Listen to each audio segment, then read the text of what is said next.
ଆସିଲା ପରେ ଆମର 2 ଦିନ ଧରି ଯେଉଁ ଜିଲ୍ଲାପାଳ ଏବଂ ଆରକ୍ଷୀ ଅଧୀକ୍ଷକଙ୍କର ସମ୍ମିଳନୀ ଚାଲିଛି, ଆଜି ଦ୍ୱିତୀୟ ଦିନରେ ଆଜି ବିଶେଷ କରିକି ଆରକ୍ଷୀ ଅଧୀକ୍ଷକ ସମ୍ମିଳନୀରେ ସେମାନେ ଯୋଗ ଦେଇଛନ୍ତି ଏବଂ ଏ ଗୃହ ବିଭାଗର ବିଶେଷ କରିକି ଶକ୍ତିକୁ ବୃଦ୍ଧି କରିବା ପାଇଁ ଏବଂ ସାଧାରଣ ଲୋକଙ୍କୁ ତ୍ୱରିତ ନ୍ୟାୟ ପ୍ରଦାନ କରିବା ପାଇଁ ଆମର ଗୃହ ବିଭାଗର ଶକ୍ତିକୁ ଆହୁରି ବୃଦ୍ଧି କରିବାର ଆବଶ୍ୟକତା ଅଛି। ଏହାକୁ ଆଧାର କରିକି ଆମ ସରକାର ମଧ୍ୟ ବଜେଟରେ ଅଧିକ ବ୍ୟବସ୍ଥା କରୁଛନ୍ତି ଏବଂ ମୁଁ ମଧ୍ୟ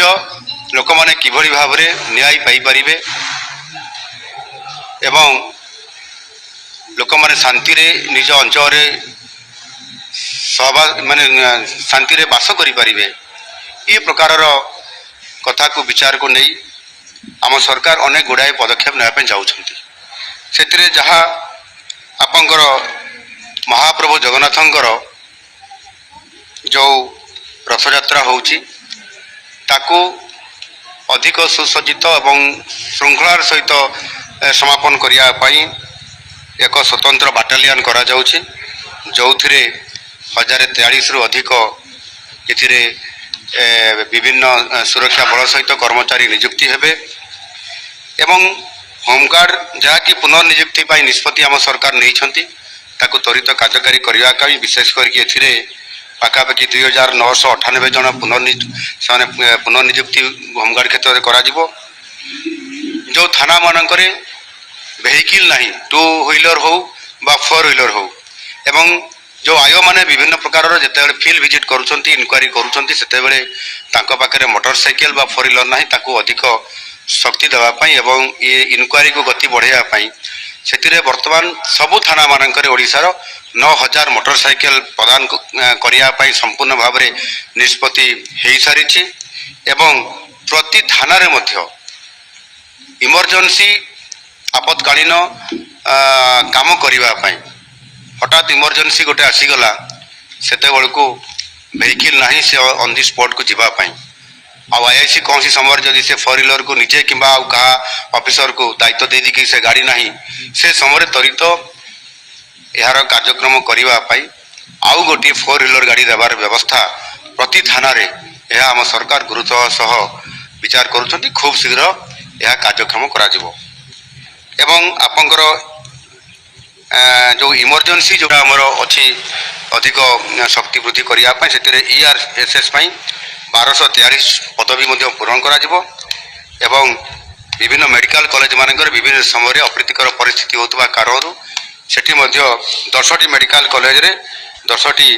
ପୋଲିସ ଫାଣ୍ଡି ବା ଆଉଟପୋଷ୍ଟ ନୂତନ ଭାବରେ ପ୍ରତିଷ୍ଠା କରାଯାଉଛି ଏବଂ ଆପଣଙ୍କର ପ୍ରାକୃତିକ ବିପର୍ଯ୍ୟୟ ସମୟରେ ଅନେକ ସମୟରେ ଓଡ୍ରାଫ୍ ଟିମ୍ର ବହୁତ ବଡ଼ ଗୋଟେ ଭୂମିକା ଥାଏ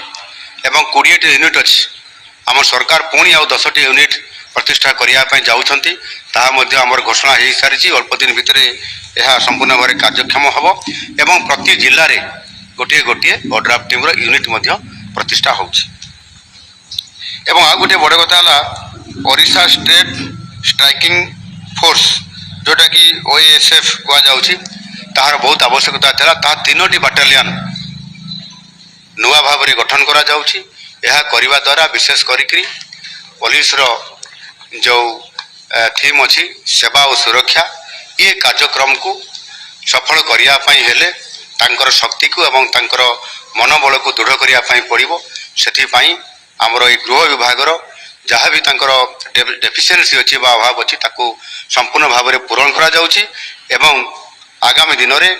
ଏକ ଶାନ୍ତିପ୍ରିୟ ରାଜ୍ୟ ହିସାବରେ ଯେଉଁ ଓଡ଼ିଶା ଅଛି ତାକୁ ବଜାଇ ରଖିବା ପାଇଁ ସମ୍ପୂର୍ଣ୍ଣ ଭାବରେ ଆମ ପୋଲିସ ବିଭାଗ ଓଡ଼ିଶା ପୋଲିସ ସକ୍ଷମ ଅଛି। ଆଗାମୀ ଦିନରେ ଆହୁରି ଅଧିକ ଶକ୍ତିଶାଳୀ ହେଇ ଭାରତ ବର୍ଷରେ ଯେଭଳି ଭାବରେ ଏହା ସ୍ୱତନ୍ତ୍ର ଭାବରେ ପ୍ରଥମ ଧାଡ଼ିରେ ରହିବ ସେ ପ୍ରକାରର